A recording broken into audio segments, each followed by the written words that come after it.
พิธีย่างเพื่อสุขภาพเฉลิมฉลองวันกรรมกรสากลครบรอบ139 ปี1พฤษภาคมปี1886หา1พฤษภาคม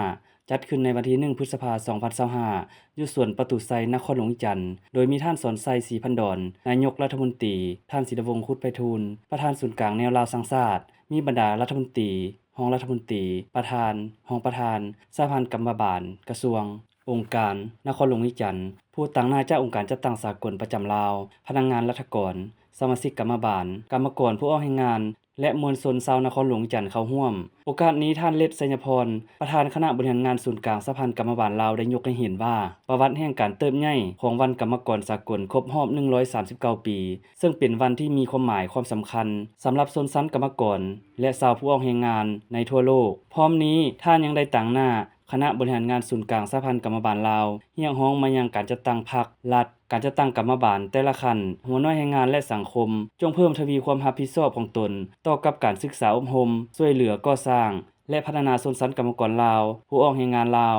ให้เติบใหญ่เข้มแข็งทางด้านปริมาณและคุณภาพสมคู่กับความเรียกร้องต้องการในการเชื่อมโยงเข้ากับสากลในระยะใหม่พร้อมกันเห็นคุณค่าของแรงงานกรรมกรผู้ออกแรงงานปกป้องสิทธิผลประโยชน์อันชอบธรรมของเขาเจ้าโดยการให้เกียรติศึกษาความเสมอภาพรายรับที่เป็นธรรมและการออกแรงงานที่ปลอดภัยเรียกร้องมายังกรรมกรและผู้ออกแรงงานลาวจงสามัคคีและปุ่มรุมกันสืบต่อฝึกฝนหล่อหลอมตนเองเป็นกำลังแรงงานที่มีระเบียบวินัยในการออกแรงงานเสริมขยายคุณลักษณะดีเลิศธาตุแท้มูลเชื้ออันดีงามของชนชั้นกรรมกรลาวและกลายเป็นกำลังหลักแหล่งในขบวนการสร้างสาพัฒนาเศรษฐกิจสังคมของประเทศชาติ